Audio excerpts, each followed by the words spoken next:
ओम शांति। 20/9/2021 की साकार मुरली। बाबा ने कहा, मीठे बच्चे, बाप आए हैं तुम्हें ऐसे श्रेष्ठ कर्म सिखलाने जिससे तुम 21 जन्म के बादशाही का वर्षा ले सको, अटल अखंड राज के मालिक बन सको।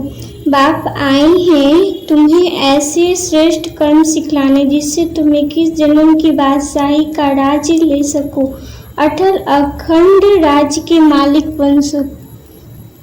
प्रश्न: गृहस्थियों और सन्यासियों के किस एक सिद्धांत में बहुत बड़ा अंतर है?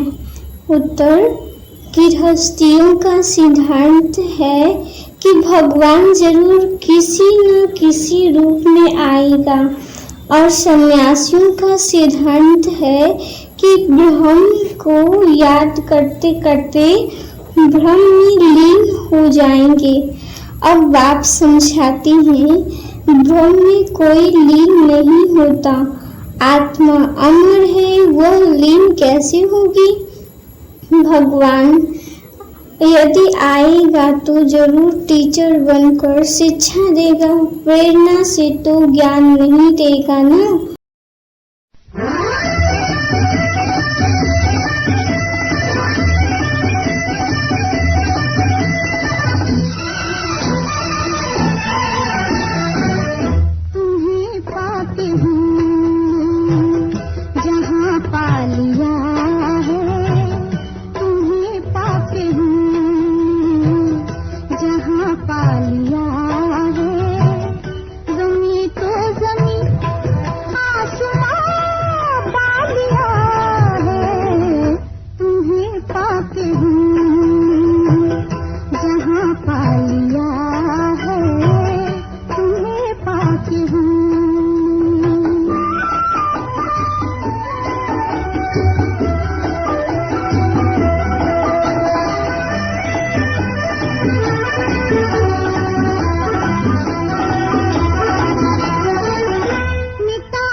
प्यार में ढल गए हैं, ज़माने के गम प्यार में ढल गए हैं।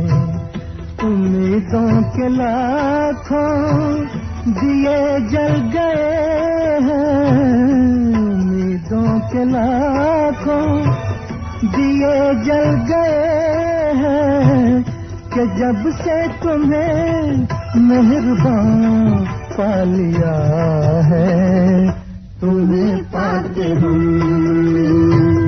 जहाँ पा लिया है, तुम्हें पाके हम।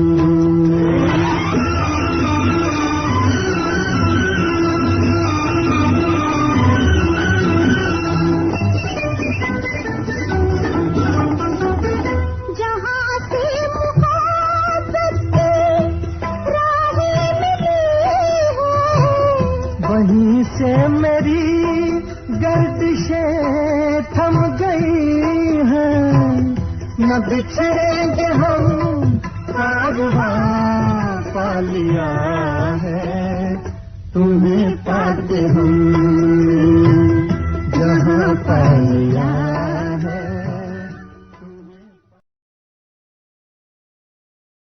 ओम शांति। मीठे मीठे रूहानी बच्चों ने यह गीत सुना। रूहानी बच्चे ही कहते हैं कि बाबा, बच्चे जानते हैं यह बेहद का बाप बेहद का सुख देने वाला है, अर्थात वह सभी का बाप है। उनको सभी बेहद के बच्चे आत्माएं याद करते हैं, किसी न किसी प्रकार से याद करते हैं, परंतु उनको पता नहीं है कि हमको उस परम पिता परमात्मा से कोई बादशाही लेनी है। तुम जानते हो, हमको जो बाप सतयुगी विश्व की बादशाही देते हैं वह अटल अखंड अडोल है। वह हमारी बादशाही 21 जन्म कायम रहती है। सारे विश्व पर हमारी राजाई रहती है, जिसको कोई छीन नहीं सकता, लूट नहीं सकता है। हमारी राजाई है अडोल, क्योंकि वहाँ एक ही धर्म होता है। बाप कहते दैत्य है नहीं, वह है अदैत्य राज। बच्चे जब गीत सुनते हैं तो अपनी राजाई का नशा बुद्धि में आना चाहिए। ऐसे गीत घर में रहने चाहिए, जिससे बाप और वर्षे की झट याद आती है। बाप के याद की मस्ती के गीत होनी चाहिए। तुम्हारा सब है गुप्त। बड़े आदमियों के तो बहुत ठाट होते हैं, तुमको कोई ठाट नहीं है। तुम देखते हो, जिसमें बाबा ने प्रवेश किया है उसमें भी कोई ठाट की बात नहीं है। कपड़े आदि सब वही है। तुम बुद्धि से समझते हो कि बाबा ने इसमें प्रवेश किया है हमको यह राज्य भाग्य देने।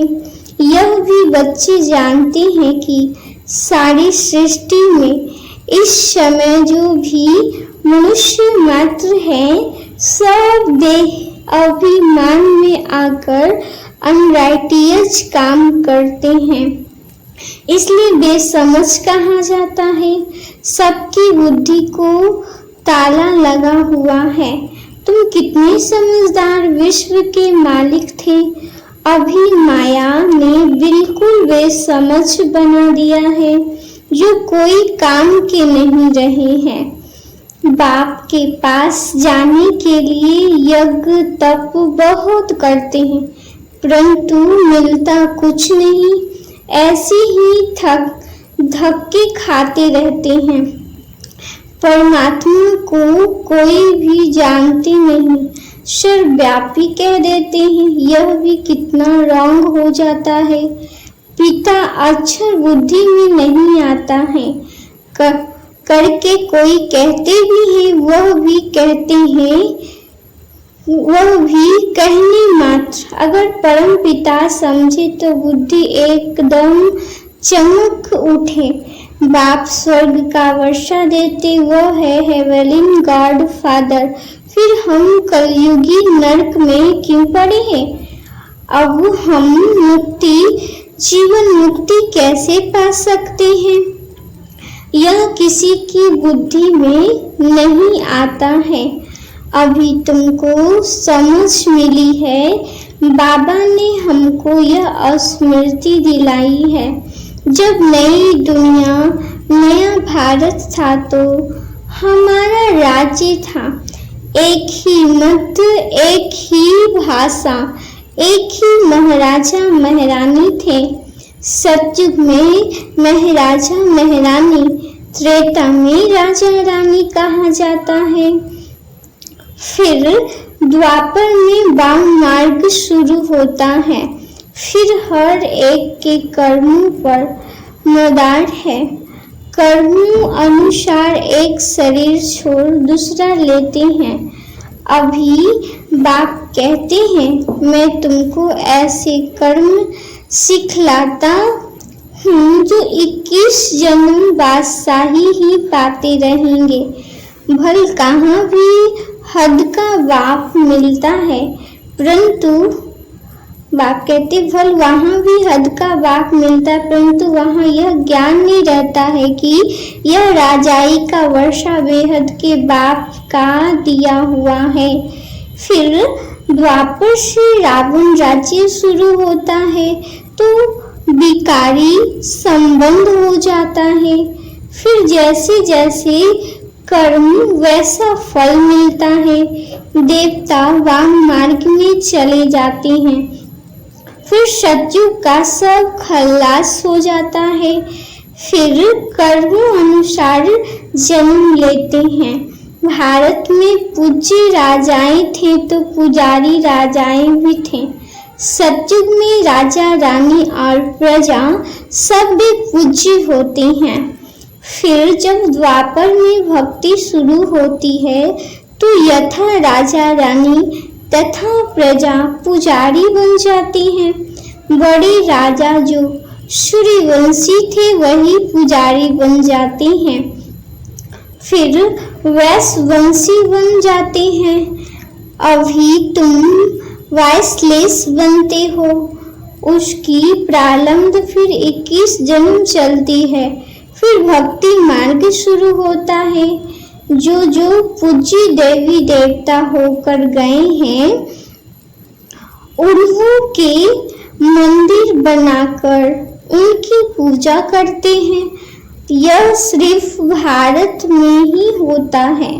यह 84 जन्मों की कहानी जो बाप सुनाती हैं यह भी भारतवासियों के लिए है और धर्म वाले आते ही हैं बाद में हैं। फिर तो वृद्धि होते होते ढेर के ढेर हो जाती है। वैरायटी भिन्न भिन्न देवी देवताओं की रस्म रिवाज थी। वह भारत के गुरुओं की नहीं है। आधा कल्प बाद रावण राज्य शुरू होने से सारी रस्म रिवाज ही बदल जाती है। फिर पूज्य से पुजारी बन जाते हैं। पूजा भी पहले अभिविचारी एक शिव की करते हैं। उनके मंदिर बनाते हैं। फिर लक्ष्मी नारायण के बनाएंगे। एक ने लक्ष्मी नारायण का मंदिर बनाया तो दूसरा भी बनवाएंगे। फिर राम सीता के मंदिर बनाने लग पड़ेंगे। फिर कलयुग में देखो गणेश, हनुमान, चंडिका देवी आदि के अनेक देवियों के चित्र बनाते रहते हैं। भक्ति मार्ग के लिए साग्रामरी भी चाहिए ना। जैसे बीज कितना छोटा होता है, झाड़ कितना बड़ा होता है, वैसे भक्ति का विस्तार हो जाता है। ढेर के ढेर शास्त्र बनाए जाते हैं। अब बाप बच्चों को कहते हैं यह भक्ति मार्ग की साग्रामरी सब खत्म होनी है। अब मुझ बाप को याद करो। भक्ति का प्रभाव भी बहुत है ना। कितनी खूबसूरत है। नाच तमाशा गायन कीर्तन आदि कितना खर्चा करते हैं। अभी बाप कहते हैं मुझ बाप और वर्षे को याद करो। आदि सनातन धर्म को याद करो। अनेक प्रकार की भक्ति तुम जन्म जन्मांतर करते आए हो। गृहस्थ धर्म वाले ही भक्ति शुरू करते हैं। सन्यासियों को तो भक्ति नहीं करनी है। यज्ञ तप दान पुण्य तीर्थ आदि यह सब गृहस्थियों का काम है, न कि सन्यासियों का। वह है ही निर्वृत्ति मार्ग वाले। उन्हीं के लिए कायदा है घर बार छोड़ जाए जंगल में रहना और ब्रह्म तत्व को याद करना। वह है ही तत्व ज्ञानी, ब्रह्म ज्ञानी। तत्व अथवा ब्रह्म को ही ईश्वर कह देते हैं। जैसे भारतवासी असुल्य में है आदि सनातन देवी देवता धर्म के, परंतु हिंदुस्तान में रहते हैं तो अपना धर्म हिंदू समझ लिया है। वैसे सन्यासी भी आत्माओं के रहने के स्थान तत्व को परमात्मा समझ लेते हैं। ब्रह्म व तत्व को ही याद करते हैं। वास्तव में सन्यासी जब शतोप्रधान है तो जंगल में जंगल में जाकर रहते हैं शांति में, ऐसे नहीं कि उन्हों को ब्रह्म में जाकर लीन होना है। बाप कहते हैं यह उन्हों का मिथ्या ज्ञान है, लीन कोई हो नहीं सकती। आत्मा तो अविनाशी है ना, वह कैसे लीन हो सकती है। भक्ति मार्ग में कितना माथा कूटते रहते हैं, फिर कहते हैं भगवान कोई न कोई रूप में कभी आकर मिलेगा। अब कौन राइट है। वह कहते हैं ब्रह्म से योग लगाकर ब्रह्म में लीन हो जाएंगे। गृहस्थ वाले कहते हैं कि भगवान किस न किस रूप में आएगा, पतितों को पावन बनाएगा। ऐसे नहीं कि ऊपर से प्रेरणा द्वारा ही सिखलाया जाएंगे। बाप कहते टीचर घर बैठे प्रेरणा करेगा क्या। प्रेरणा अक्षर है नहीं, प्रेरणा से कोई काम नहीं होता। बस शंकर की प्रेरणा से विनाश कहा जाता है, परंतु यह ड्रामा की नूंद है। उन्हों को यह मुसल आदि बनानी ही है, प्रेरणा की बात ही नहीं। मनुष्य तो कह देते हैं कि भगवान की प्रेरणा से सब होता है, या कहते हैं कि शंकर की आंख खुलने से प्रलय हो गई। यह सब कहानियां हैं, अर्थ कुछ भी नहीं समझते हैं। किसी के मंदिर में जाएंगे तो अब कहेंगे असुतम केशम, अर्थ कुछ नहीं समझते। कोई भी अपने बड़ों की महिमा नहीं जानते। धर्म स्थापक को गुरु कह देते, वास्तव में उनको गुरु कहना रॉन्ग है। क्राइस्ट कोई गुरु थोड़ी नहीं, वह तो सिर्फ धर्म स्थापन करते हैं। गुरु उनको कहा जाता है जो सद्गति करें, वह तो धर्म स्थापन करने आते हैं। उनके पिछाड़ी उनकी वंशावली आती है। सद्गति तो किसी की करते नहीं। वह बाप कहते तो उनको गुरु कैसे कहेंगे। गुरु तो एक ही है, जिसको सर्व का सद्गति दाता कहा जाता है। भगवान बाप ही आकर सर्व की सद्गति करते हैं, जीवन मुक्ति देते हैं। उनकी याद कभी किसी से छूट नहीं सकती। मनुष्य है भगवान, बाप कहते मनुष्य है भगवान है ईश्वर कह बाप को ही याद करते, क्योंकि वह है सर्व का सद्गति दाता। बाप समझाते यह सारी रचना है, रचयिता बाप ही हूँ। सबको सुख देने वाला, वर्षा देने वाला एक ही बाप ठहरा। भाई भाई को वर्षा दे नहीं सकते, वर्षा हमेशा बाप से मिलता है। मैं सभी बेहद के बच्चों को बेहद का वर्षा देता हूँ, इसलिए ही मुझे याद करते हैं।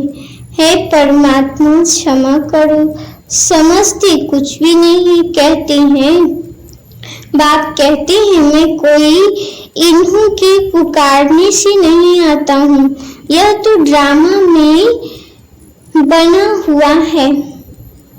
ड्रामा में मेरे आने का पाठ निंदा हुआ है। अनेक धर्म विनाश, एक धर्म की स्थापना व कलयुग का विनाश, सत्य की स्थापना करनी होती है।